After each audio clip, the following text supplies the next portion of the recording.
歡迎大家參加香港浸會大學一年一度嘅入學資訊日。為咗加深各位文憑試考生對浸大嘅認識，大會特別安排呢場為文憑試考生而設嘅入學講座。講座分為3個部分。第一部分，副校長周偉立博士會同大家介紹香港浸會大學嘅發展。第二部分，教務長程淑麗女士會講解浸大聯招入學申請嘅重點。而講座嘅第3部分，浸大各個學院嘅代表會講解浸大各學院嘅特色。而家將時間交俾副校長周偉立博士，有請周博士。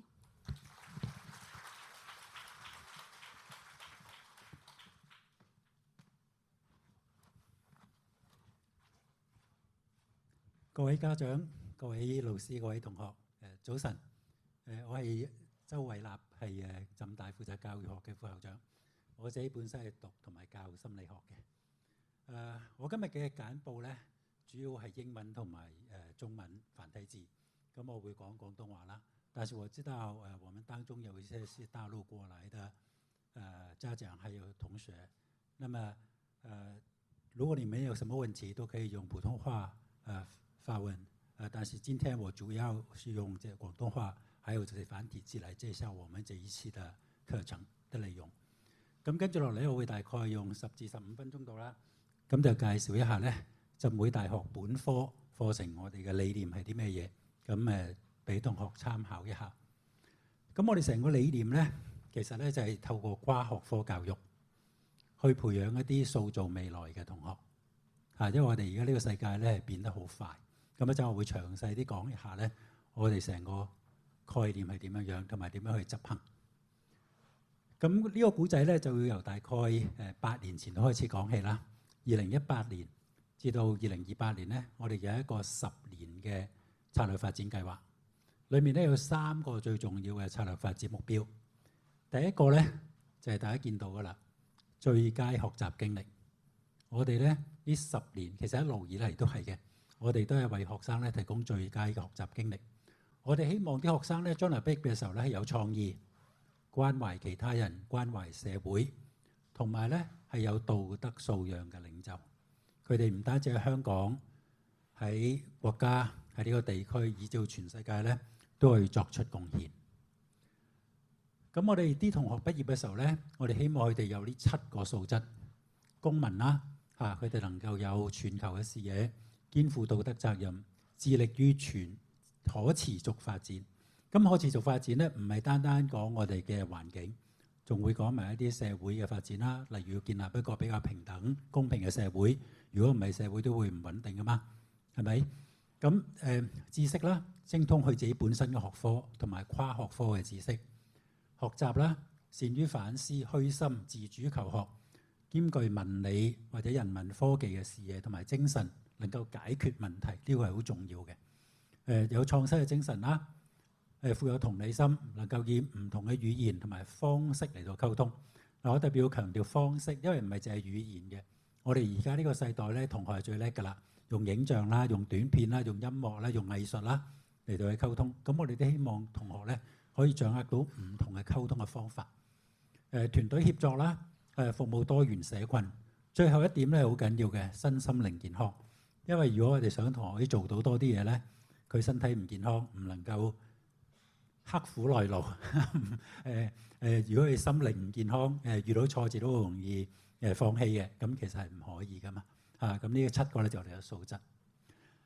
咁每一間香港嘅資助大學咧，我哋一共有8間啦。咁浸大其中一間，每3年咧都交一份計劃書咧俾大學資助委員會。咁咧就話俾大學資助委員會聽，我哋未來嗰3年咧，我哋喺本科教育，特別喺本科教育，其實係整個教育嘅概念，係想做啲乜嘢嘢。咁我哋上一份咧就係2024年交咗，咁實施嘅時間咧就係今年開始，啱啱9月開始，至到28年。咁喺呢份計劃書裏面，我哋咧好彩，其實教資會話俾我哋聽咧，我哋係8大裏面咧呢份計劃書咧，我哋係最高分嘅。而我哋按比例得到學額嘅增長咧，亦都係8大裏面最高嘅。咁我哋做啲乜咧？咁我哋咧其實就希望咧能夠培養一啲能夠塑造未來嘅同學。嗱，我哋咩為之塑造未來咧？其實而家個社會咧好急速發展，有好多全球嘅問題啦，氣候變暖，今日10月4號啦，仲係30幾度。即係我入大學嗰陣時咧，即係當然好耐，40幾年前，我哋9月中已經係要着件薄薄地嘅外套㗎啦，羊毛外套。嗱，而家10月4號啦，都仲係30幾度。咁譬如氣候變暖嘅問題啦、傳染病啦、人口老化啦，我哋白頭髮出晒嚟啦。咁其實呢啲問題咧，全部都係咧要同學去回應嘅。呢個係全人類未來嘅共同命運。科技亦都帶嚟好多顛覆性嘅改變。22年11月，OpenAI 推出呢個 ChatGPT。2022年12月嗰個學期，我哋啲同學交功課咧，已經有人用緊 AI 啦。咁我啲老師咧即刻問我：喂，校長、副校點啊？我哋啲同學用緊 AI 寫期末文章咯，禁唔禁啊？咁啊，梗係唔禁啦。我哋希望同學能夠掌握最新嘅科技。其實我哋而家成個 AI 咧，人工智能咧都係個評估一部分嚟嘅，即係同學用得叻唔叻，用得好唔好。AI 俾咗一啲建議俾佢之後，佢可唔可以咧加添一啲自己嘅創意，令到 AI 嘅問題或者限制咧得到妥善嘅解決？呢啲就係我哋評估一部分嚟嘅。咁呢啲就係我哋想做嘅嘢。同學咧能夠利用自己嘅知識去設計、塑造，同埋喺未來一啲系統裏面咧可以貢獻。我哋嘅系統咧，社會系統，譬如我哋申請車牌。1年之前我哋可能都仲要去運輸處要登記嘅，但係而家網上做啦。好快我俾人抄咗牌咧，我唔會係張紙嘅，喺車頭玻璃咧見到張紙㗎啦。咁咧警察又唔知道咧，另外一個警察咧抄咗我一次牌㗎啦，又俾多一張告票我㗎啦。以前咧警察嚟到嘅時候見到一張咧，佢都會手下留情啊，等多一陣先啦。但係而家佢唔知啦。咁呢啲系統咧係不斷咁樣改變，咁所以同學都要去適應。咁要點樣做咧？頭先我講咗我哋7個素質啦。嗱，咁我哋喺設計個課程咧，或者學習經歷咧，就非常之重要啦。一定係場景化嘅，即係同學咧一定要離開校園，去到企業啦，去到 NGO 啦，去到全世界啦，喺一啲實際問題出現嘅地方咧，去提供一啲解決方案，同埋測試佢哋嘅解決方案。咁所以咧係以解決方案為本，同埋一定要跨文化。因為面對同一個問題，譬如全球暖化嘅問題，好明顯發達國家同埋南方國家嘅睇法好唔一樣嘅。咁同學一定要知道其他文化嘅同學或者係文化嘅人係點樣睇，然之後咧提供一啲大家都可以接受、富有同理心嘅方案。咁最後咧學習嘅過程，我哋點樣去做評估咧？其實好重要。我哋都係讀過書嘅，我哋都知道咧老師點樣考試咧，我哋就會點樣應付。去預備自己考試。如果老師考背書，咁我咪背書咯；如果老師考寫文章分析，我咪分析咯。一定係咁噶啦。咁所以我哋嗰個學習評估咧係非常之重要。我哋點樣評估咧，就會驅動到學生點樣去學習。所以我哋唔可以淨係獎勵成功，因為如果我哋淨係獎勵成功咧，就冇人會去嘗試新嘢噶啦，冇人會有創意。我哋一定要睇埋學生嗰個學習嘅經歷係點樣樣。佢點樣喺一啲冇咁好嘅方案裏邊咧吸取教訓，提供一個好啲嘅方案。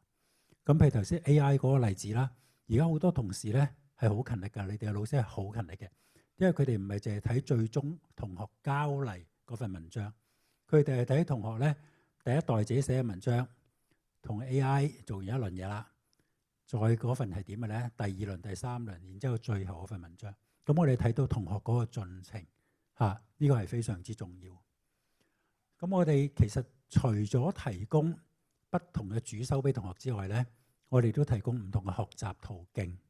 有啲係比較結構性嘅，即係例如話中醫，或者一陣間我哋商學院嘅同事講到會計，因為有考牌呢啲制度，咁所以我哋一定要滿足呢啲專業團體嘅要求，係比較有結構性。但我哋有啲科目咧，有好幾個學科咧係跨學科嘅，全校咁多個學院。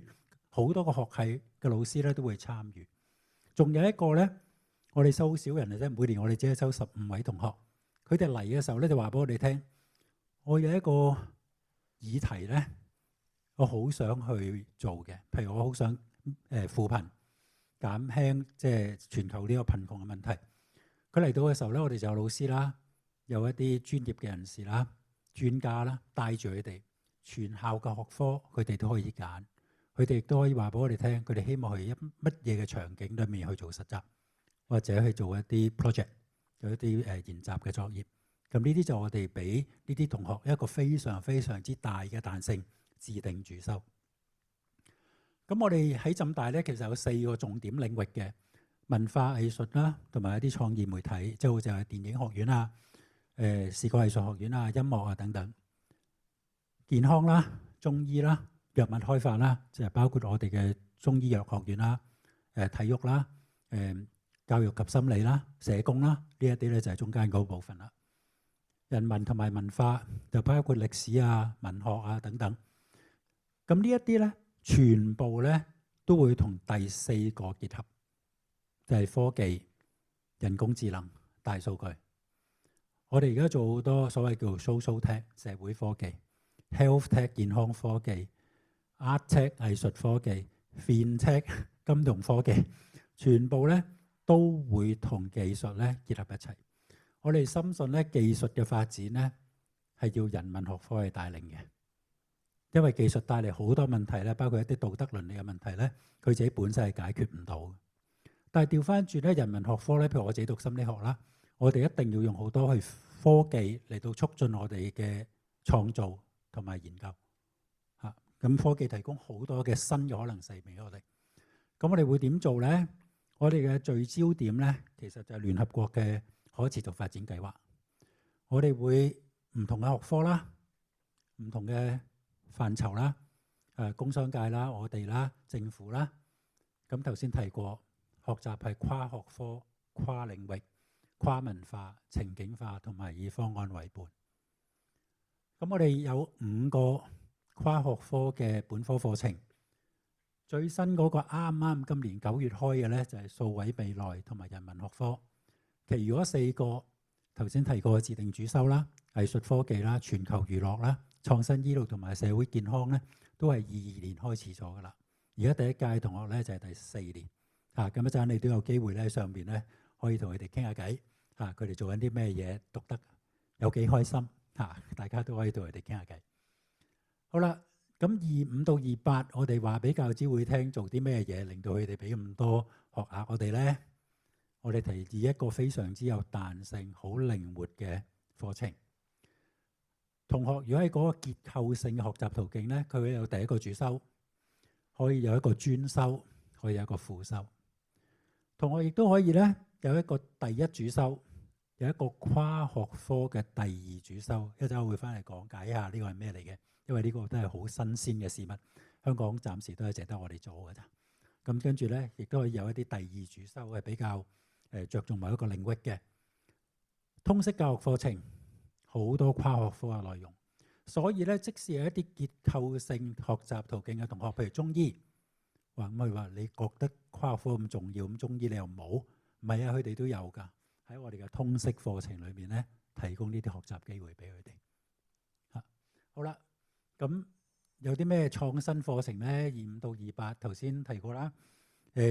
我哋有一個新嘅Digital Futures 人文數位未來及人文學科，7個跨學科第2主修，包括文化產業管理、創意產業管理、數碼娛樂、互動媒體出版、綠色科技同埋可持續發展嘅管理，應用 AI、應用人工智能，同埋呢個創業，同埋點樣去管理一啲創新嘅產業。有2個 second major， 第2主修都係同 AI、Big Data 有關嘅，同埋 Testing Sciences 檢測科學。跟住我哋有2個3年班入學嘅新嘅學科，都係跨學科。一個咧就係體育產業管理，第2個咧就係互動媒體出版。同埋喺我哋本來有嘅體育系裏面咧，增加咗一個運動科學嘅主修科。因為而家香港咧係大家都知道係全運會嚟緊啦。咁之前咧奧運會啊、亞運會咧，香港嘅運動員咧都係表現得非常之出色。咁亦都有好多體育產業嘅管理喺裏邊。咁到底跨學科第二主修有咩好處呢？我哋都係解決一啲現實嘅生活問題。佢哋好快可以迅速回應人才嘅要求，因為我哋同學第3、第4年，其實而家讀緊同學咧已經可以選擇跨學科第二主修。但係以往好多大學，當政府提出嚟我需要乜乜乜嘅人才，包括我哋都係咁，我開個新課程啦。咁第一屆畢業嘅同學咧，由講至到畢業咧，係講5至6年嘅時間嘅，係唔夠快嘅。但係我哋呢個做法咧就可以好快。讀緊嘅同學都係馬上去選擇，好多學系擺埋一齊啦，好靈活啦。最重要嘅咧就係唔同第一主修嘅同學咧，可以走埋一齊學習。譬如話用文化產業管理為例啦，可以有歷史第一主修嘅同學，佢入咗呢個第二主修之後咧，佢就會可以貢獻研究啲歷史文物背後嘅故事係乜。翻譯嘅同學咧，可以將一啲好傳統中國文化底蘊係翻做英文俾外國人可以明白。AI 係做唔到嘅。AI 而家翻嘅嘢咧係一啲好日常嘅用語，譬如中國氣咁先算啦。如果你譯做黐咁，其實西人都唔知你講乜㗎，係咪？你譯金庸小説楊過嘅過字，咁唔通你用 mistake 咩？唔可以㗎嘛嚇，因為其實有過改之嗰個意思啊嘛。咁其實譬如翻譯嘅同學就要做啦。讀市場推廣嘅同學就諗下點樣將個博物館咧去推出去。讀互動媒體啊，讀視覺藝術嘅同學咧就諗下點樣將嗰啲展品咧用一個好靈活嘅方式，用一個3D 會識轉嘅投影嘅方式嚟到俾人睇。因為我哋好多時咧去睇博物館咧，你睇唔到個背脊㗎嘛，你睇唔到個底㗎嘛嚇。咁到底點樣用科技能令到我哋全件藝術品或者歷史嘅文物都睇得清清楚楚咧？咁喺呢一個第二主修裏面咧就可以做得到啦。唔同第一主修嘅同學，將佢哋嘅知識同埋技能帶到第二個主修，而呢個咧就係產業話俾我哋聽係非常之需要嘅。好啦，咁就有啲咩嘢咧？跨行業、跨界別合作啦，體驗式學習啦，產業專業導向啦，同埋最終咧係可以提升同學嘅就業能力。好啦，咁所有讀跨學科嘅同學咧，佢哋其實都要讀即9個學分，一個叫全球挑戰嘅學科。咁裏邊咧係包括好多元素嘅。服務學習啦、跨界啦，即係跨邊境嘅學習啦，嚟去大灣區啊、外國啊等等。咁佢哋會有好多機會咧出嚟探訪，同產業、同社區互動。佢哋會去唔同地方去參訪，例如去大灣區啦、騰訊啊等等。佢哋會做好多社會創新嘅嘢。佢哋要提供一啲方案俾一啲 NGO、俾一啲社會企業咧去採用。然之後咧，老師會睇呢啲方案係一個真實場景係咪真係得嘅，作為評估一部分。我哋全球咧，我哋有375個交換嘅伙伴。而家大概我哋10%嘅本科同學咧係有機會外出。呢個只係講緊交流啫。但係如果係外出去一啲短期一啲嘅學習咧，我哋而家大概去到30幾，接近40㗎啦。咁然之後入嚟嘅交換生咧，大概咧都佔咗我哋本科人數嘅10%左右。咁喺校園，我哋有好多活動嘅。我哋同領事館啦一齊做，有荷蘭嘅活動啦，有韓國啦，有哈薩克啦、土耳其啦等等，每年都有。咁我哋好強調全人教育同埋咧學生嗰個性格嘅發展。咁每6年咧，其實教資會咧都會嚟做一個教學質素嘅評估嘅。上一次我哋做完咧就係23年，即係好近期嘅啫。咁咧，我哋得到嗰份報告咧係非常之正面，全行都話浸大嘅質素評估嗰份報告係非常之正面。教資會特別提到，佢哋揾到好充分嘅證據，證明咧我哋提供好多高質素嘅學習機會，去支援同學嘅全人發展。呢個唔係我哋講㗎，係教資會個國際評審小組睇完晒之後得出嚟嘅結論。咁我哋有啱啱提到啦，呢個報告非常之正面啦。我哋嘅同學嘅滿足，即係呢度讀書開心嘅程度，係咁多間院校裏面，我哋好幾年都係第一㗎啦。我哋攞好多教資會嘅教學獎啦，同埋咧我哋都用好多數碼嘅科技。咁喺一個評級機構叫泰晤士高等教育評級咧，每年咧佢都會睇全球嘅大學喺嗰17個可持續發展目標裏邊咧表現係點嘅。我哋連續2年都喺全球第4個可持續發展目標，優質教育係全球排第2嘅。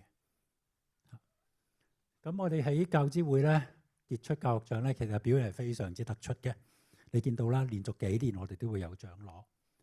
舊年24年咧，教資會咧係俾3個獎嘅啫，每年有一個係新進教學人員獎啦，咁係我哋嘅同事阿秦教授 Anna 都喺度嚇。舊年佢係攞到係我哋視覺藝術學院嘅同事。一般教學嘅老師啦，係我哋Computer Science 電腦科學嘅同事Dr. Kristen Lee。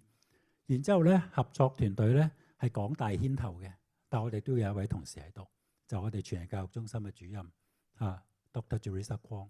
咁3個獎咧，我哋都攞咗。今年咧就冇咁叻啦，就係今年咧，我哋自己一家人咧就攞咗個協作團隊。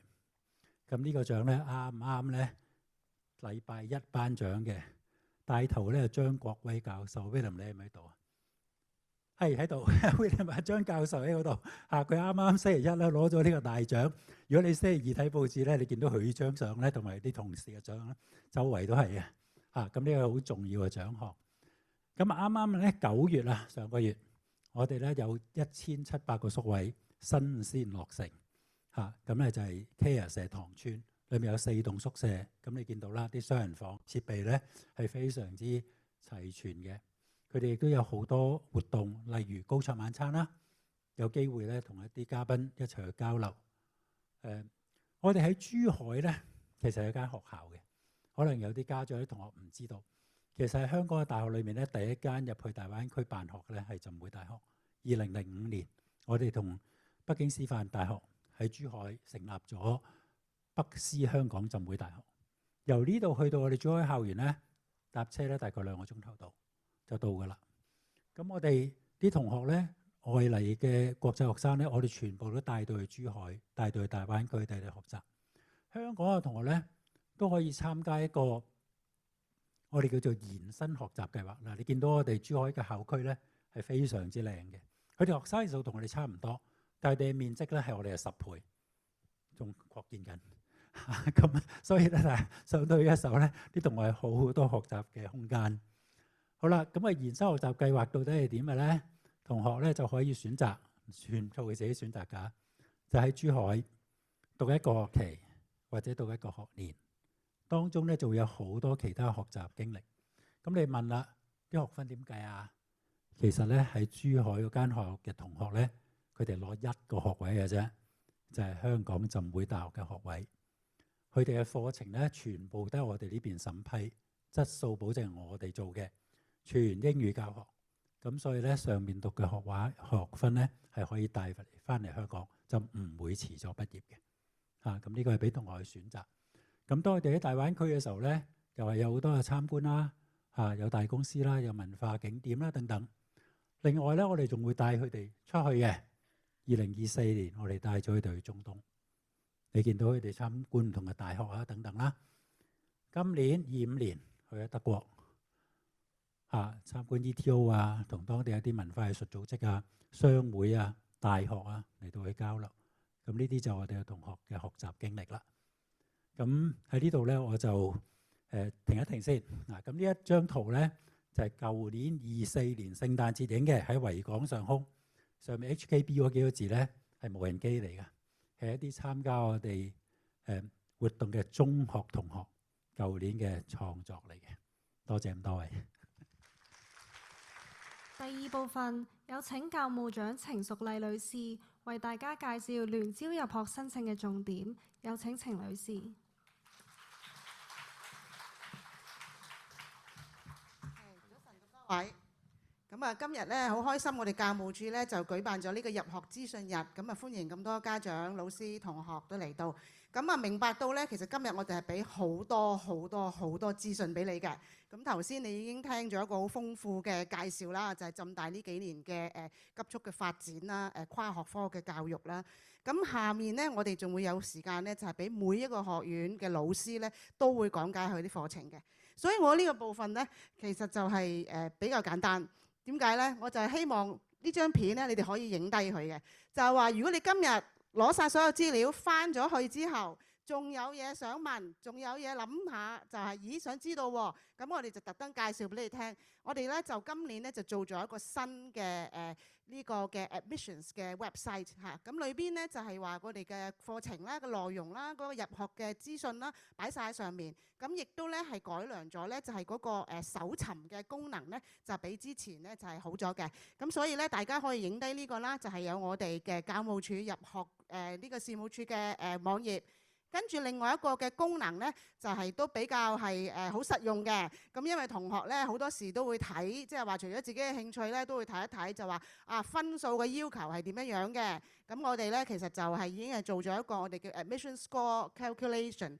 有一個 website 啦，咁你就可以咧試下，即係模擬將個分數擺入去，咁你就會知道就係話你得到，即係因為有時有啲 program 咧，佢就係有weighted score 咁樣噶嘛，咁你就可以計算下。咁亦都有一個參考咧，就係話舊年如果想入呢一個嘅課程咧，嗰啲同學係得到幾多分㗎喎，咁樣，咁所以咧呢啲係比較實用嘅資訊啦。好，咁下面呢張咧，你都係可以影低佢，因為都係一個提醒嚟嘅。其實咧，我哋唔係話即係今日搞咗呢個活動啦，咁之後咧，由到你去到考試完咧，其實我哋一直都會有活動嘅。嗱，你可以睇到啦 JUPAS 佢就有一個 application 嘅時間啦，咁申請嘅時間就12月3號咧，咁佢就係截止咯喎。咁跟住之後咧，同學12月5號咧就可以去更新佢哋嘅課程選擇啦。咁一路至到去咗5月27號。咁我哋其實咧喺下邊你就會見到啦，我哋嘅5月中咧，我哋都會再搞一個資訊日嘅嚇，咁就好似今日咁係一個小型嘅攤位啦。咁到時咧就係家長同學考完試之後，可能又有另外一啲諗法啦。咁嚟到咧，我哋就可以大家再傾詳細咁樣去了解課程嘅。咁跟住咧就係你要留意後邊啦，就係6月同7月啦。咁6月同7月嘅時間咧，我哋就會有嘅有啲需要面試嘅課程咧，就會喺呢一段時間咧去做面試嘅。咁所以你喺呢段時間咧就要留意我哋俾你嘅電郵咯嘅信息，咁就唔好錯過啦。咁跟住到最後啦，咁當然就係放榜。咁我哋然之後希望明年就可以見到大家啦。咁所以呢個係一個簡單嘅提醒。好，咁另外咧就係話除咗我哋一路講考試啦，咁我想都俾大家知道咧，其實浸大咧都係好重視咧一啲即係非學術性嘅成就嘅。咁所以咧，我呢度特別就俾大家睇，我哋咧有一啲嘅我哋叫做直接錄取嘅計劃嘅。咁其實就係重視一啲譬如第一個啦，就係學校嘅推薦。咁呢一個咧如果有同學都未好知，可能老師翻去咧就問下，了解多少少，係要由校長推薦嘅，學校去推薦嘅。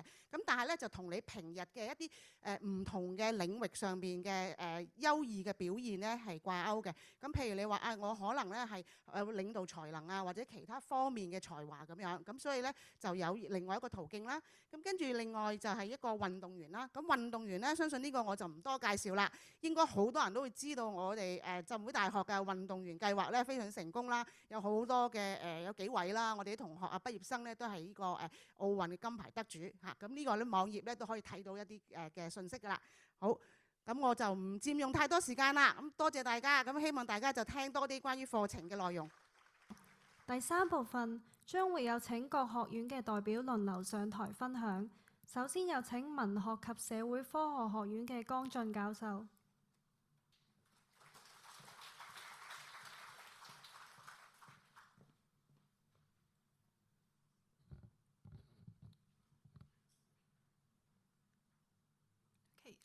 大家好，非常榮幸向各位介紹人文及社會科學院。我哋學院係由4個學部組成，分別係中文、歷史、宗教及哲學學部、地理、社會學及國際研究學部、語言及文化學部、健康及人類發展學部。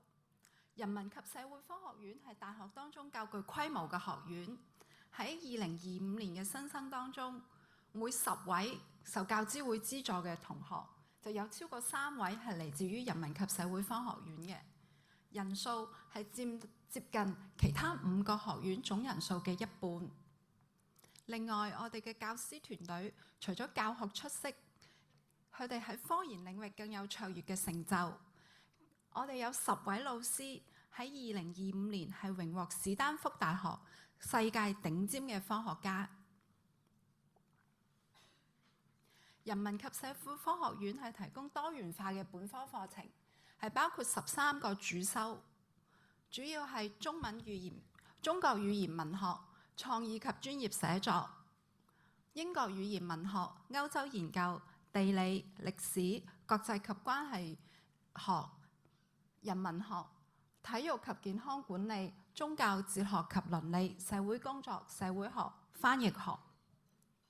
另外，我哋有3個跨學科嘅課程，分別係數位未來與人文學科，呢個係今年新嘅課程；全球及中國研究、創新醫療及社會健康。值得一提嘅係，我哋同學除咗修讀主修課程之外，仲可以修讀跨學科嘅第2主修，包括文化產業管理、創意產業管理、數碼娛樂、互動媒體出版、綠色科技與可持續管理、應用人工智能與可持續社會、創業與創新管理、人工智能及數據科學以及檢測科學。如果我哋嘅同學對某一啲特定嘅領域係有濃厚嘅興趣，亦可以選擇雙主修模式，喺中國語言文學、英國語言文學、宗教、哲學及倫理呢3個主修當中選擇2個作為雙主修，亦可以喺英國語言文學同埋翻譯當中喺呢2個選擇呢2個作為雙主修。除咗參加大學統籌嘅海外交流嘅項目，人文及社會科學院係額外為我哋嘅同學提供好多海外交流嘅機會。比如講喺過去1年，我哋有組織我哋嘅同學去到首爾大學、墨爾本大學參加研討會，亦有組織我哋嘅同學去到芝加哥大學、卑斯大學、牛津大學呢啲北美同埋英國頂尖嘅學府參加學術交流，同或者係暑期課程。另外，我哋亦都會邀請到一啲國際知名嘅作家嚟到浸會大學校園交流，所以我哋嘅同學係有機會去同一啲世界文學大師直接對話嘅。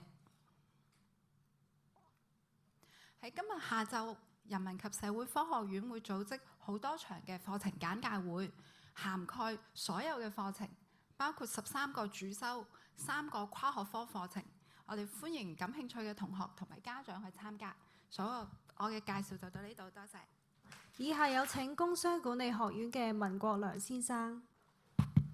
各位大家好，我係工商管理學院嘅副院長啦，咁叫文國良。咁我上嚟之前，第一個收到嘅指令就係唔好行嚟行去。咁因為我要留喺呢個位啦。咁但係唔好行嚟行去咧，其實就同我哋工商管理學院嘅理念咧好唔同嘅。因為我哋工商管理學院咧，其實就淨係得一個課程嘅啫。咁而呢個課程咧就叫做BBA program 啦。咁呢個 program 入邊咧，我就好想大家咧可以行嚟行去。咁第一就係首先頭先周教授都提過，而家我哋成日講好多關於 transdisciplinary 啦，啲跨學科嘅教育啦，一個 innovative 嘅 approach。咁我哋都明白嘅，以前我哋同學咧可能入嚟嘅時候已經好有理念嘅。譬如我係讀 accounting，我就一定要做 accountant 㗎啦。咁譬如我要讀商科，我就可能做 marketing， 我就一定會做 marketing。但係呢個世代我都知嘅，同學唔係咁諗嘅，家長可能咁諗，但係同學可能係我想做一個 slasher 啦，我之後可能會有好多唔同嘅嘢想發展啦，我想自發創立自己嘅公司啦。咁呢啲其實概念同以前好唔同嘅。咁所以我哋都好希望同學咧可以多元化咁發展。咁一入到嚟嘅時候咧，大家喺 BBA program 第1年咧，其實讀嘅嘢都係一樣嘅。因為如果我問你想做 finance 啦，抑或 accounting， 咁其實可能同學都未必識得分嘅。其實我都唔知咩係 finance， 我點揀呢？咁所以我哋喺第1年嘅時候咧，通常就會俾同學感受下唔同嘅嘢。咁過咗到咗Year 1之後啦，去到學期尾啦，咁你就可以揀自己嘅 concentration。咁而家我哋暫時有8個 concentration 嘅。咁8個 concentration 就包括咗accounting 啦、HRM 啦、information system and business intelligence、marketing 啦、strategic retail management and innovation、finance 啦、economics and data analytics， 同埋有一個新嘅 concentration。咁呢個就叫做財富及資產管理。咁我哋開呢一個嘅時候咧，其實就係受到業界嘅啟發嘅。因為我哋工商管理學院好多時候就同業界有好大量嘅接觸嘅，咁而業界覺得呢一個範疇咧有好大嘅需求啦，而且佢哋覺得傳統嘅 finance 未必滿足到呢一個行業嘅，因為而家好多時候都需要啲跨學科嘅知識，譬如舉個例啦 ，communication 好重要嘅，點樣去 build trust 啦係好緊要嘅，咁再者就係話甚至乎有一啲另類投資啦，譬如 art 啦，其實都係好緊要，咁所以我哋就會同業界好多接觸，會引入外界嘅professor 啦，作為 adjunct professor 去幫我哋講解呢一個課程啦，咁呢個就係我哋通常會做嘅嘢啦，而 wealth management 就係其中一個。咁同學都會問嘅，咁如果讀咗一陣之後，我想轉得唔得咧？我都講啦，其實我哋好想你行嚟行去嘅。咁所以如果你發現唔啱嘅時候，其實我哋好自由，可以俾你選擇within 呢啲 concentration 改變，可以轉一次嘅。咁而且我哋係100% honour 你嘅 choice。即使話會唔會有 quota 咧？其實唔會嘅。如果好多同學都揀晒 accounting 或者 finance， 咁到時唔夠 quota 點算啊？會唔會唔開啊？譬如economics 唔會嘅。我哋經歷係就算一個同學咧，就算一個。都開。如果全部100% 揀晒 marketing， 其他全部執晒佢。OK， 呢個就係我哋嘅選擇，亦都係你哋嘅選擇。咁我哋 honour 你嘅選擇。咁同埋就係我哋有好多所謂嘅跨學科嘅課程啦，譬如話 FinTech 啦，頭先周教授都提過啦，MarTech 啦 ，marketing 都有 technology。咁呢一啲我哋可以作為一個第二選修啦 ，second concentration 可以揀到嘅。而我哋亦都頭先周教授都提過喎，就係一個 social data analytics 同埋 management。呢啲 social analytics 其實而家好需要嘅。咁我哋同呢個FASS 啦，亦都有合作啦，有2個 concentration 可以大家選擇嘅。咁而最尾咧，我哋亦都有一個 second major， 就係 transdisciplinary 嘅 second major， 就係 entrepreneurship and innovation management。咁因為頭先同我提過就係都提過啦，好多同學可能都想創業嘅，咁但係創業好難就咁讀創業嘅，你必須要有一個專業嘅領域啦，或者你必須要有一啲 idea， 譬如我係做緊中醫嘅，又或者譬如我係做緊chemistry 嘅，可能會有一啲 idea 想將佢變成一個創業咁點咧？咁我就可以選擇一個 second major， 就係可以幫大家做到呢件事。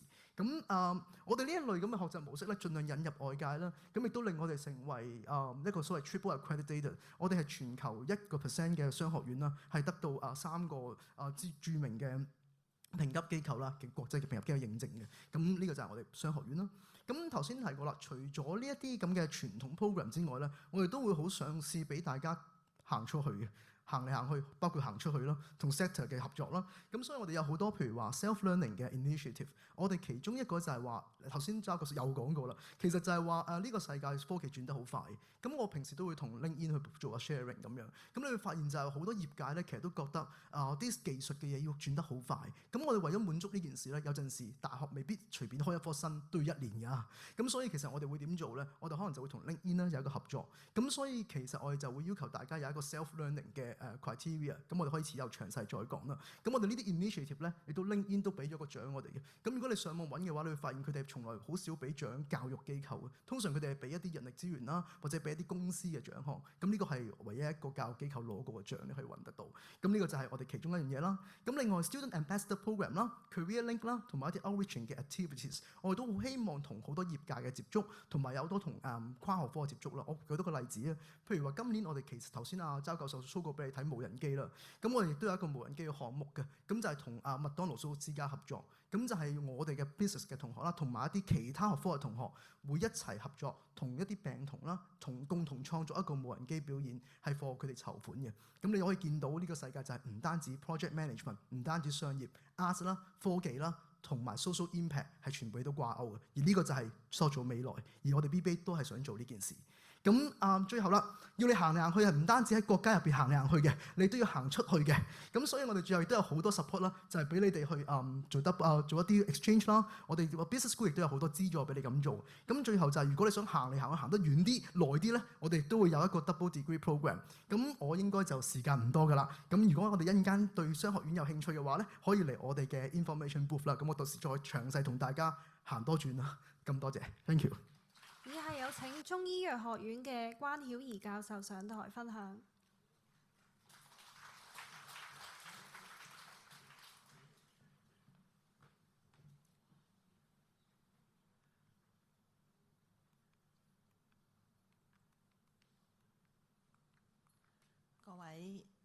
各位家長、同學大家好，咁就我代表浸大中醫藥學院介紹我哋究竟有啲乜嘢課程讀嘅。咁就在座可能有各位家長同學都中意讀中醫，亦都知道啦，我哋香港其實咧係有另外嘅2間大學都有中醫嘅課程。咁點解要揀浸大呢？咁我希望因為時間關係啦，我都好簡單咁樣講下我哋浸大中醫嘅特點。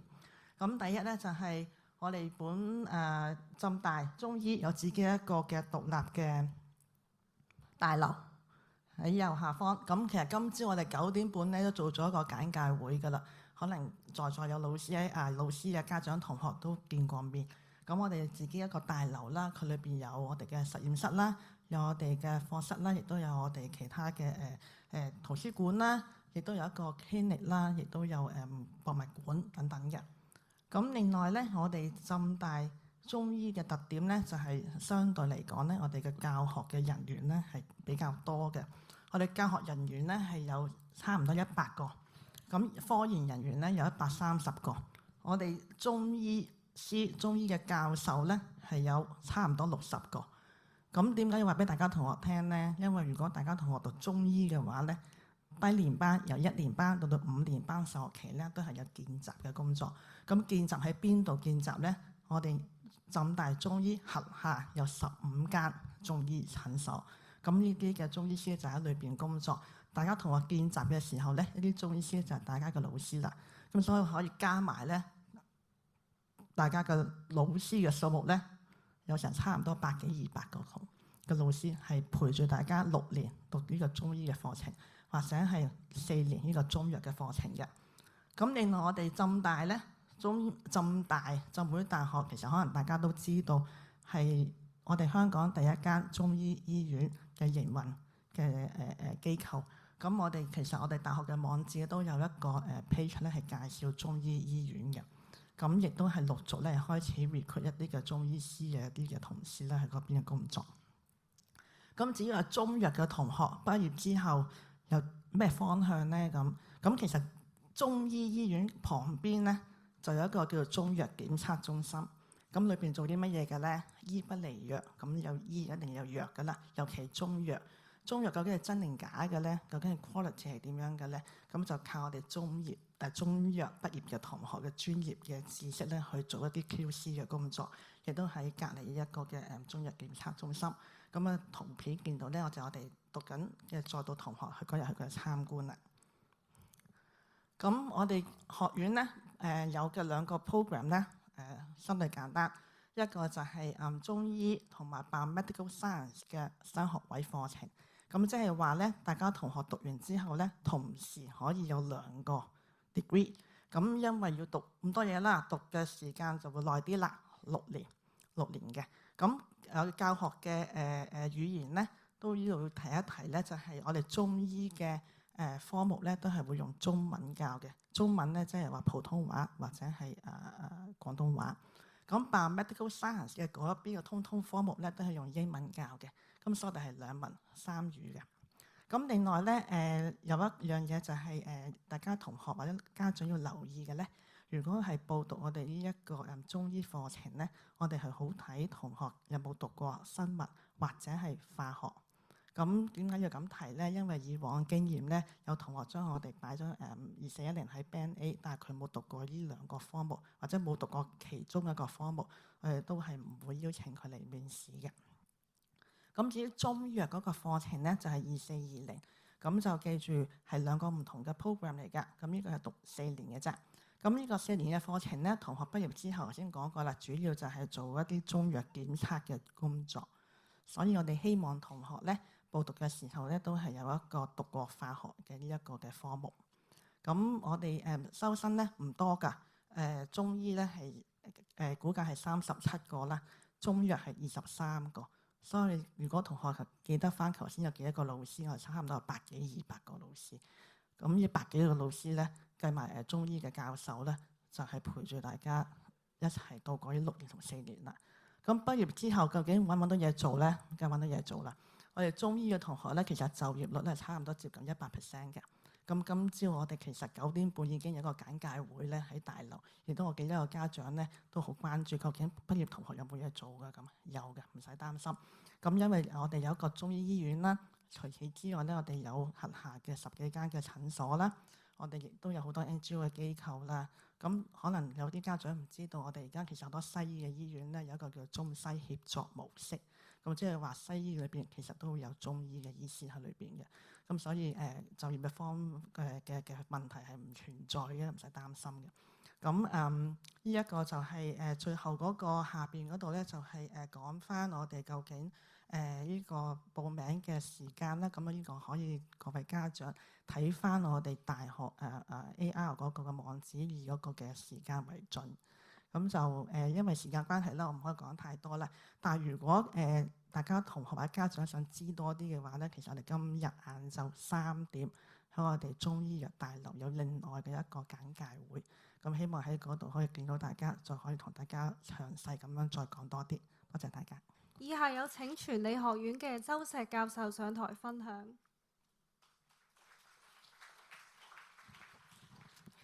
各位同學、家長，大家好。咁其實好多朋友都知啦，香港浸會大學傳理學院啦係有好悠久嘅歷史。同埋咧，我哋為香港同埋世界都培養咗好多傳播嘅人才。但係咧，可能好多同學都有少少疑惑啦。點解我哋叫做傳理學院咧？好似我哋係世界唯一一間叫做傳理學院嘅傳播school。咁或者同其他學校嘅傳播學院比較，我哋有咩分別咧？咁其實咧，我哋傳理嘅傳咧就係實用嘅傳播。咁我哋會講點樣用新聞傳播啦、社交平台啦、品牌公關同埋互動媒體去做有效嘅溝通。咁樣傳理嘅理字咧，就係用一啲理論同埋研究作為基礎。咁我哋可以用啱嘅方法去做啱嘅事。咁所以如果你中意講故事啦，關心社會，對數據同埋科技都唔抗拒，咁其實咧你就好啱讀我哋嘅傳理學院啦。咁我哋傳理學院咧一直係強調理論同實踐並重嘅。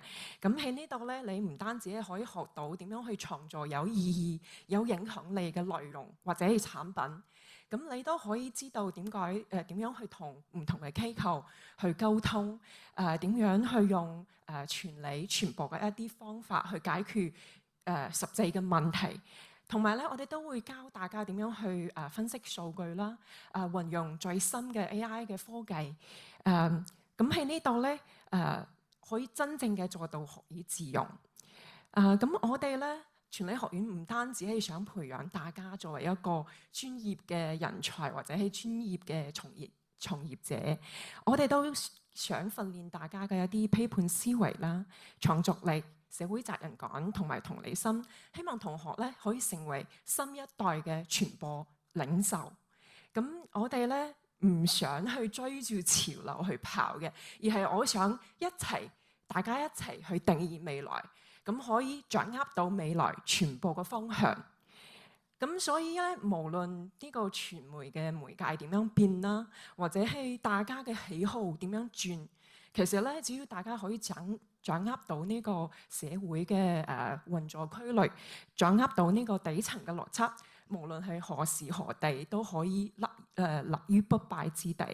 咁傳理學院俾你嘅咧，唔單止係一個專業，而係一個可以影響你一生嘅方法同埋視野。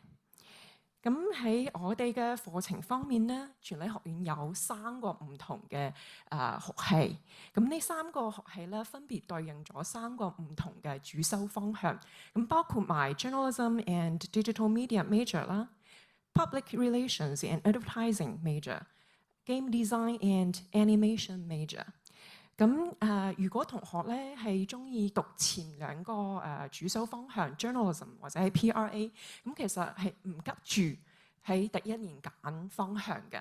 咁我哋喺第一年會提供一啲 general training，咁俾大家多啲機會去了解唔同方向嘅要求啦，同埋自己嘅興趣。咁大家喺第二個學期咧，可以諗下自己究竟係中意啲咩學科啦，咁先會揀呢個主修嘅方向。咁大家係除咗呢啲主修嘅方向之外咧，我哋學院都提供跨學科嘅第二主修機會。咁好似 digital entertaining interactive media publishing， 咁呢啲咧其實係好啱一啲同學，如果係中意內容創作啦，同埋科技結合嘅。咁呢啲課程嘅設計咧，都好切合本港嘅創意產業啦，同埋政策嘅方向。咁喺國際交流方面咧，我哋同好多海外嘅大學都有合作嘅。咁譬如話澳洲昆士蘭大學咧，我哋有一個雙學位嘅機會。咁同學咧喺4年之內咧，有3個學期嘅時間可以攞到學校嘅資助，去到澳洲學習。同時咧4年之內可以攞到2個學校嘅學位證書。同時咧，我哋都有好豐富嘅實習機會。同學咧，如果喺校內嘅話，係可以負責同埋運營自己嘅刊物啦、電視節目啦，同埋一啲公關嘅活動。咁喺校外咧，我哋全禮學院都好強大嘅校友資源，同埋業界嘅資源。咁有好多唔少嘅僱主啦，同埋校友都會主動聯絡我哋去提供實習嘅機會。咁所以呢啲同學就唔使擔心。咁我哋學校咧都擁有好專業級嘅新聞演播室啦、Virtual Studio 啊、VR AI Station 啦、Strategic Communication Lab 同埋 AI Media Center。咁後面2個咧，其實都係我哋啱啱新成立嘅。咁同學或者係家長有興趣有機會嘅話，歡迎大家去到我哋 CVA 大樓去參觀體驗一下。咁學院咧每年都會帶同學去唔同嘅地方參觀交流或者去參加比賽啦或者係有一啲採訪嘅實踐。咁就好似今年啦，我哋帶咗同學去咗參加呢個 Cannes Lions 2025嘅 International Festival of Creativity。咁呢個係廣告界非常之重要嘅一個活動。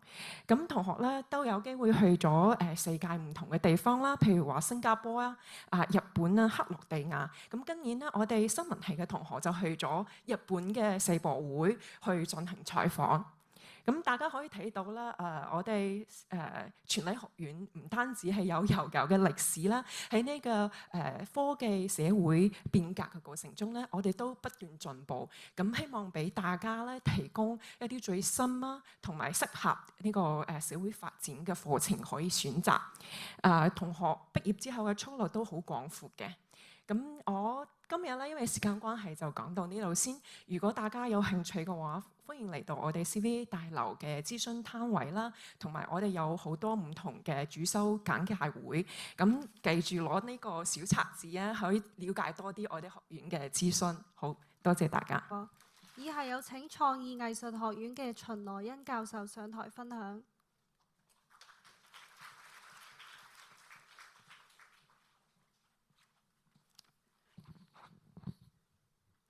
大家好，早晨。好開心今日可以為大家介紹我哋 SCA 創意藝術學院。咁啱啱周校長都有提過啦，係啦。喺呢個不斷變化嘅世界啦，咁我哋認為咧，塑造未來從來都唔係依靠單一嘅力量嘅。咁我哋有科技嘅突破啦，啱啱都有聽過商業嘅軟件啦。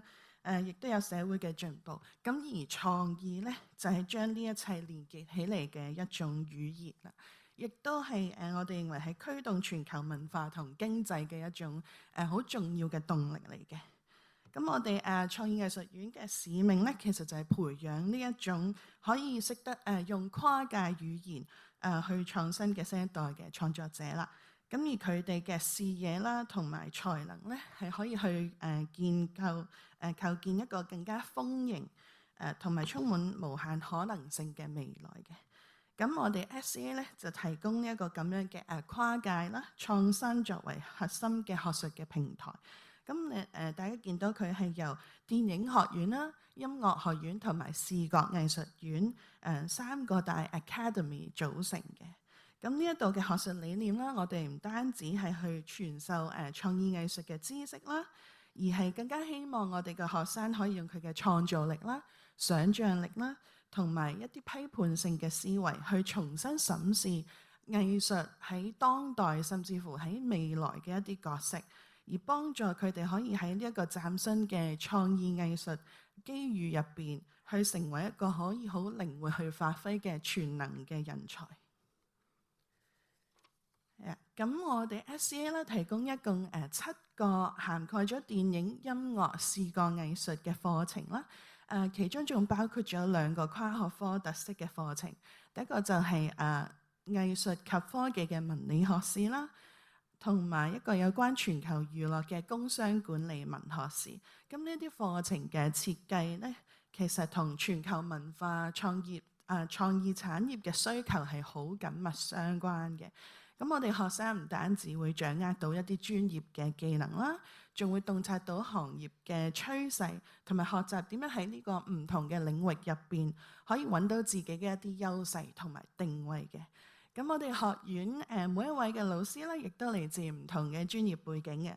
咁無論佢係一位電影導演啊、音樂製作人，定係視覺藝術家、歷史學者，我哋仲有教育學者，甚至係策展人啦、藝術行政同管理領域嘅專業人士等等嘅。咁我哋嘅目標其實係創造一個好多元化嘅學習環境，俾學生去學到點樣去突破一啲嘅界限啦，有創意咁樣去解決複雜嘅問題啦，同埋將創意藝術同其他嘅一啲領域去做一個更深層次嘅結合嘅。咁當同學修讀最後一年嘅時候咧，佢哋會喺我哋導師嘅指導下完成一個 honors project 嘅，即係我哋嘅畢業嘅專題研究同埋創作啦。等佢哋可以喺自身嘅學術同埋創意領域咧嘅一啲成果，將佢轉化為一啲實際嘅作品。咁我哋會通過展覽啦、公開放映甚至係表演，去向社會各界展示我哋學生嘅能力嘅。咁我哋其實重點嘅transdisciplinary second major 咧，就係創意產業嘅管理。咁呢一個組合係可以好有效咁樣去提升我哋學生嘅一啲就業技能，同埋佢哋未來嘅競爭力嘅。咁我哋亦都深信咧，一流嘅設施係可以支持同埋激發我哋同學嘅創意嘅。咁我哋電影學院就配備咗最完善嘅一個製片廠啦，有尖端嘅拍攝器材同埋製作嘅器材啦。我哋亦都係全球第一批擁有杜比全景聲混音設施認證嘅大學之一嚟嘅。咁視覺藝術院就設立咗好多各式嘅工作室嘅，有玻璃啦，我哋有穿戴wearables 嘅 design lab 啦。亦都有中國藝術，甚至乎係機械人裝置、媒體呢一啲好全方位嘅創作空間俾大家嘅。咁而我哋有一個好 proud of 嘅啟德校園嘅，佢係一個政府即係一個 heritage 嘅 site 嚟嘅。咁我哋有好大量嘅工作室啦，比較傳統少少，可能就係繪畫啦、雕塑、陶瓷、金屬鑄造呢一啲。咁喺今年嘅3月咧，我哋亦都好榮幸，我哋嘅賽馬會創意校園就正式啟用咗啦。咁音樂學院喺嗰度咧就配置咗更加多嘅一啲專業嘅練習室啦，仲有大型演奏廳啦。我哋亦都有好先進嘅錄音設備俾到同學去操作去 practice 嘅。咁我哋亦都擁有世界其實係第一個360度嘅沉浸式 LED 嘅系統啦。咁佢就喺呢一度隔離有一個叫做視覺化研究中心嘅。咁我哋就將藝術同埋科技咧去融合，而帶到一個更加高嘅高度嘅。係咁國際化嘅學習機會方面啊，大家見到我哋會組織一啲海外交流計劃啦。我哋學院本身亦都同全球嘅喺藝術方面頂尖嘅一啲學府有做過交流啦，同埋一啲即合作啦，亦都有好多實習嘅機會，同埋同業界嘅一啲專家有專題嘅討論啦，同埋甚至係有實踐嘅項目嘅。咁呢一啲都可以幫助我哋嘅學生咧，提前去接觸到呢一個全球產業入邊嘅一啲運作模式啦，同埋跨文化嘅體驗。SCA 嘅畢業生啦，亦都大家見到喺業界好活躍嘅個表現。咁每年我哋都有學生得到國際知名嘅一啲獎項啦，維持住我哋好 outstanding 嘅一個校友網絡嘅，亦都係。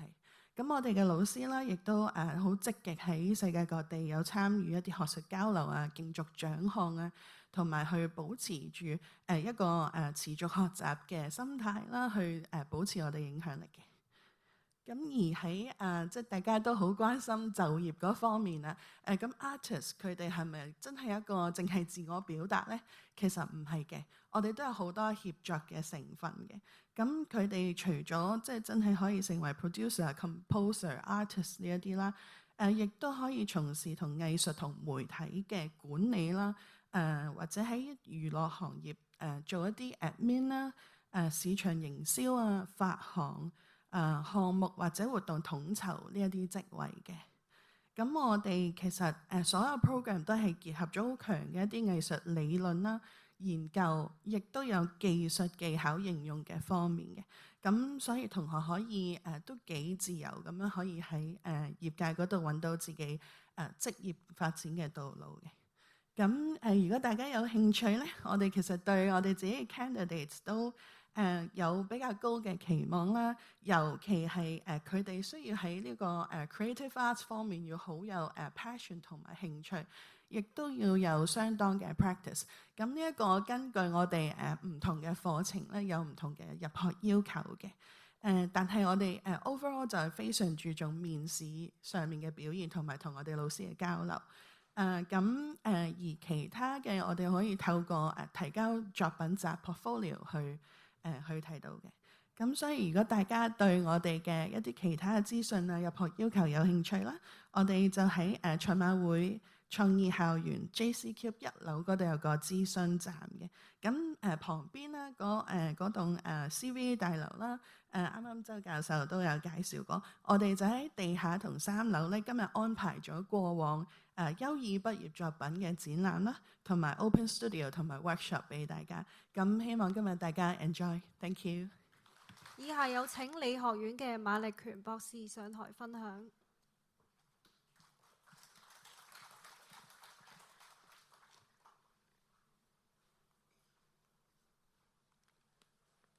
各位家長各位學生，大家好啊！我係 Dr. Martin 係代表香港浸會大學理學院去簡介一下我哋理學院究竟會做啲乜嘢嘅。咁近呢2個禮拜，經常咧我就去一啲唔同嘅教育展啦。咁好多家長同埋啲學生都問我我嘅小朋友，我嘅同學，如果佢冇讀過 science 嘅，冇讀過關於科學嘅科目喺 DSE 嗰度，可唔可以選擇我哋個科咧？咁所以今日我第一個 slide 就擺喺度All are welcome。我哋理學院係會希望招收到唔同 background 嘅學生，唔一定淨係要學過理科嘅學生嘅。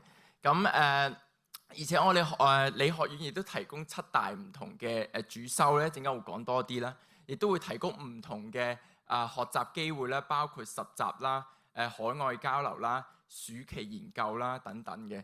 同埋而家因為而家全世界都發展緊呢個科技啦，以及呢個國家發展及香港發展，我哋都好需要一啲科技科學嘅人才嘅，所以我哋都希望培養多啲學生喺呢方面嘅發展，為呢個社會做啲貢獻。咁我哋頭先講過啦，我哋學生入到嚟咧第一年咧，就算你冇讀過科學知識咧，喺 DSE 嗰度我哋都會招收到啦。咁因為主要係因為我哋行 board base 啦，即係簡單嚟講就所有1年級嘅學生入到嚟咧，都會讀晒我哋5個學系相關嘅知識嘅。咁去到 Year 2嗰陣時咧，2年級嗰陣時，你哋就可以決定究竟想揀邊一科做主修啦。咁而1年級嘅科學咧都比較基礎啲、簡單啲嘅。咁我哋總共有7大嘅主修啦。包括應用生物啦、應用生物及生態保育啦、生態研究及呢個農業科學啦，同埋科學生物科學及呢個檢測科學啦、計算機科學啦、綠色能源及智能科技啦、數學同埋統計學等等嘅。咁我會如果想知道更加嘅詳細同埋之後出嚟可以做啲乜嘢咧？一陣間我會大家可以睇翻嘅時間表啦。我哋會有唔同嘅 booth 啦，一陣間晏晝或者早上都有少少 talk 咧，係關於每一個唔同嘅主修嘅。咁我簡單講下大概每一個主修有咩方向可以發展啦。譬如如果你係生物科學嘅或者農業科學等等咧，大家可以向呢個嘅生物科技管理嗰邊發展啦，農業企業嗰邊發展啦，電腦計算機科學嘅數據分析啦、系統分析啦，科學發展嘅亦都有化學檢測啦同埋認證啦，綠色能源嗰方面可以能源管理啊，同埋碳審計師等等嘅。咁我哋嘅學生都遍佈唔同各行各業㗎啦。咁有少少之前我哋有啲畢業嘅學生有去過賽馬會工作啦，去過醫管局啦，亦都去過 LinkedIn 啊、匯豐銀行啊、中電公司啊、九巴公司等等嘅。咁我哋理學院收生咧就會計你哋 DSE 嘅 Best Five 啦。我哋嗰個分數咧上年嘅中位數就係20.15嘅。咁今年咧，我哋 Year One 咧一年級學生就招收咗多過340位學生，包括本地及非本地生啦。咁亦都頭先副校長講過啦，我哋理學院都會有呢個嘅第二主修嘅選擇嘅。咁主要係生物科學及檢測科學啦、綠色能源及智能科學啦，以及數學及統計學呢方面咧，同學都可以有機會去選修呢個第二主修嘅。譬如話而家綠色能源好重要嘅，但係可能學生又見到 AI 發展亦都好快喎，咁你就會諗究竟我讀計算機科學啊定綠色能源咧？咁如果你選綠色能源嘅，譬如話咁你就可以選 AI 做呢個另外一個主修、第二主修等等嘅。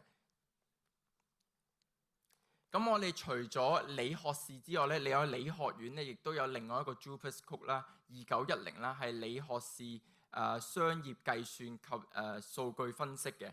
咁我哋係電腦科學系同埋呢個商學學院咧一齊合辦嘅。咁因為隨住香港政府嗰方面嘅智能科技嘅發展啦，以及智慧城市嘅發展，我哋都希望其中一個方向係智慧型經濟。咁所以我哋可唔可以希望培育多啲學生咧？除咗淨係識 AI、識 programming 啊，我哋都希望學生用翻呢啲知識可以去 aware 到，可以感受到我哋點樣啲商業嘅應用啦。咁所以咧，我哋會培育呢方面嘅兩方面嘅人才啦。咁我哋嗰個 Best Five 嘅 score 咧喺呢一個 JUPAS Code 裏邊咧就係20.46嘅。咁我哋上年咧就收生咗30位學生啦。咁除咗我哋做實驗啊、計數啊、考試等等咧，我哋理學院都好注重學生點樣將你學到嘅嘢應用喺社會上邊嘅。咁我哋都提供唔同嘅學習機會啦，譬如海外交流計劃啦，譬如我哋上年有一位化學系嘅3年級學生去咗Imperial College 啦，帝國理工學院嗰度進行1年嘅交流啦，亦都有學生去過。如果我唔對學習冇興趣，我對研究多啲嘅，我哋都提供機會啦。譬如化學系同埋生物系有一位學生咧，就去英國嗰邊做呢個研究1年同埋暑期研究嘅。我哋都會好注重學生嗰個就業發展啦。咁我哋各個學系咧喺理學院轄下咧，都會帶佢哋去唔同嘅公司去參觀啦。譬如騰訊啦、Google 啦，我哋呢個係電腦系啦。咁今年帶咗佢哋去美國個 Google 總部去參觀啦。而我哋就綠色能源及智能科技嗰邊咧，就sponsor 學生咧去美國參加世界能源工程大會，等佢哋去認識多啲。除咗你而家喺書本上學到嘅嘢、計數嘅嘢、實驗嘅嘢，究竟呢個世界係有咩發展咧？等佢哋學習多啲。咁除此之外咧，亦都好注重學生嘅嗰個社交網絡啦。我哋都會同唔同嘅大學去做一個聯誼合作啦，等佢擴闊多啲嘅眼界同埋有啲 network 啦。咁我哋嘅就業人數咧，就業嘅 percentage 咧，大概上年咧就係有大概80% 啦。咁仲有另外嘅20% 唔係失業啦，係因為佢哋去咗做研究啦等等嘅。咁仲有2%咧就大概去做自己生意等。咁講多啲另外我哋其他咧，我哋由創校到而今我哋理學院咧有畢業嘅人數咧大概有1萬人啦。咁我哋今年咧嗰個師生人數咧大概老師人數咧大概140人左右嘅。咁學生人數今年咧由 Year 1 1年級去到4年級咧，總共有1300人。咁當中包括咗300個非本地生啦。咁而根據史丹福大學嗰個統計咧，我哋亦都有大概30位教授咧係全球 Top 2嘅教授嚟嘅，係啦。咁呢個大概係我哋嘅分享啦。咁如果大家有咩興趣，一陣間可以過嚟我哋嘅 talk 啦，同埋 booth 度交流多啲，咁會仔細多啲知道我哋究竟每個學系做啲咩啦。多謝。以下有請跨學科本科課程部嘅儲彩霞博士上台分享。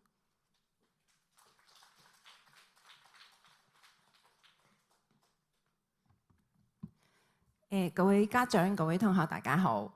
咁嚟到呢個時間，大家應該已經資訊爆炸啦，係咪啊？同埋開始有少少肚餓啦，係嘛？咁咧，不如我講嘢食先啦。咁如果大家出街食飯嘅話咧，你會揀咩食㗎？揀啲咩口味啊？日本菜、法國菜、泰國菜，會唔會有人試過揀啲 fusion 㗎？都有係嘛？咁識揀 fusion 有咩好處咧？其實 fusion 融合咗唔同文化、唔同嘅國家嘅食材啦、唔同嘅烹飪嘅方法啦，咁俾我哋呈現到一個比較創新嘅唔同口味嘅一個新嘅體驗，係咪啊？咁我都借呢一個比喻咧嚟講下我哋跨學科嘅課程。咁跨學科嘅課程咧係浸會大學嘅一個比較創新嘅課程嘅次節啦。咁頭先我哋副校長都已經係講咗好多啦，咁所以我就唔重複一啲嘢。咁不如我哋就帶住大家溫習下。我哋其實啱啱講咗有幾多個跨學科嘅學科啊？考試啦。係，我哋其實有4個跨學科嘅課程嘅，咁有一個係加埋一個自定主修嘅一個個性化嘅學習路徑。咁我哋第一個叫做咩咧？其實頭先唔同學院嘅同事都有提到過啦。咁第一個叫做藝術與科技。咁藝術與科技，大家知唔知係乜嘢嘅課程㗎？咁有冇去過 Team Lab 啊？有冇同學去過 Team Lab 啊？係咪覺得係好沉浸式嘅一種嘅體驗啊？所以科技嘅發展咧，可以俾到大家一個無限嘅可能去幫你去呈現你個創意嘅。所以藝術與科技係一個全新嘅一個應對現在嘅創意產業發展嘅一個新嘅專業啦。咁另外咧，我哋有全球娛樂啦。咁大家聽唔聽演唱會㗎？都聽啊，係嘛？咁大家過去嘅2023啦，咁 Taylor Swift 個演唱會咧都好震撼啊，係嘛？係對於全球經濟帶嚟咗一個好顯著嘅一個 GDP 嘅增長。咁香港我哋個啟德體育園都已經落成啦，今年都開始投入使用啦。咁都對於香港經濟嚟講，都係一個新嘅增長點啦。咁所以面對住咁大嘅一個經濟嘅現象，所以我哋有呢個全球娛樂嘅專業，希望培養到一個可以唔單止係熟悉一個藝術娛樂嘅行業啦，同時間都熟悉經濟嘅知識，同埋一啲管理同埋相關嘅法律嘅一個人才。另外我哋有創新健康、創新醫療與社會健康嘅專業啦。咁頭先副校長都講到，我哋依家面對緊好多嘅健康嘅挑戰，譬如話傳染病啦，咁人口老化啦。咁呢個都係需要我哋新一代用一啲創新嘅方式去解決嘅一啲社會嘅挑戰。咁呢個學科就係培養面對解決呢個健康挑戰嘅人才。另外我哋今年都新開一個叫做數位未來與人文學科嘅專業。咁正如我哋副學長講到啦，AI 嘅發展或者科技嘅發展，其實要邊個嚟帶領啊？係人文科學嚟帶領係嘛？所以其實人文科學與科技嘅兩個方面嘅知識嘅學習係非常之重要嘅。咁希望大家可以嚟緊晏晝嘅時候去我哋嗰個跨學科嘅專業嘅專場去了解多啲啦。咁今次咧我就重點介紹一下我哋一個非常之特別嘅叫做自定主修嘅專業。咁大家其實有冇想像過，原來喺大學入邊你可以有呢個空間去自己定義自己學習嘅呢個專業嘅名㗎？呢個係咪都冇聽過啊？咁呢個係浸會大學嘅一個特色嘅專業啦。我哋就頭先都講到啦，係如果你覺得現有嘅專業其實都滿足唔到我，咁我有興趣嘅係一個非常之新嘅一個挑戰，係需要一啲唔同學科嘅角度先至去解決到嘅一個複雜嘅社會問題。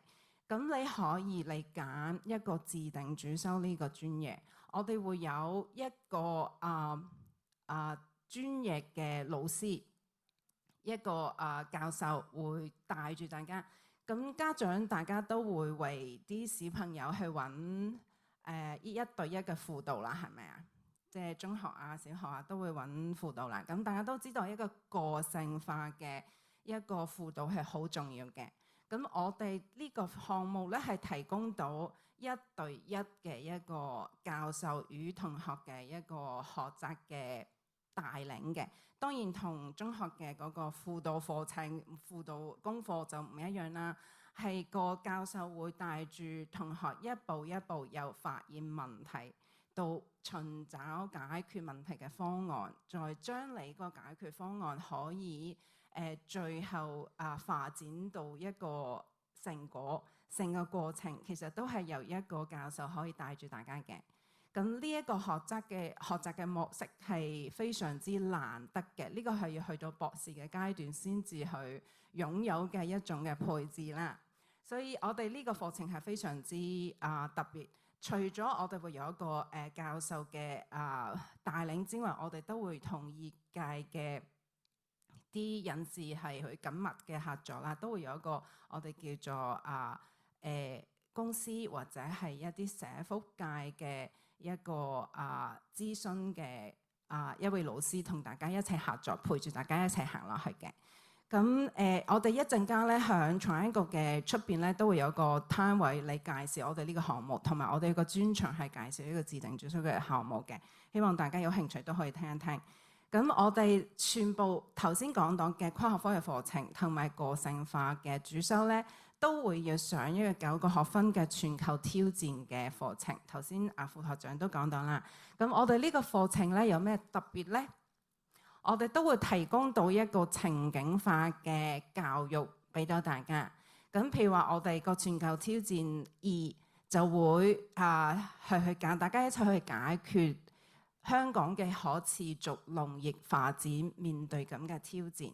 咁我哋就會叫同學同香港嘅農夫結成夥伴，去訪問佢哋，了解真實嘅挑戰或者問題係乜嘢。一齊去尋找一個解決嘅方案，為香港嘅可持續發展出一分力。咁另外我哋都會有跨文化嘅一個角度啦，所以我哋喺暑假嘅時候，全球挑戰嘅同學都有機會去到，譬如話我哋今次暑假去咗歐洲啦、日本啦、新加坡啦，去學習唔同國家嘅相關嘅經驗。咁我哋同學咧都會變成一個student partner， 即係學生嘅老師嘅角色，可以將學到嘅嘢帶翻嚟課堂，教下一屆嘅同學。所以呢個都係我哋一個非常之有特色嘅一個教育嘅方式。咁我就唔解釋太多啦。如果大家有興趣嘅話咧，歡迎大家去到我哋唔同 program 嘅相關嘅專場去了解更多啦。咁我就唔阻大家食飯，我就講到呢度先。好多謝大家。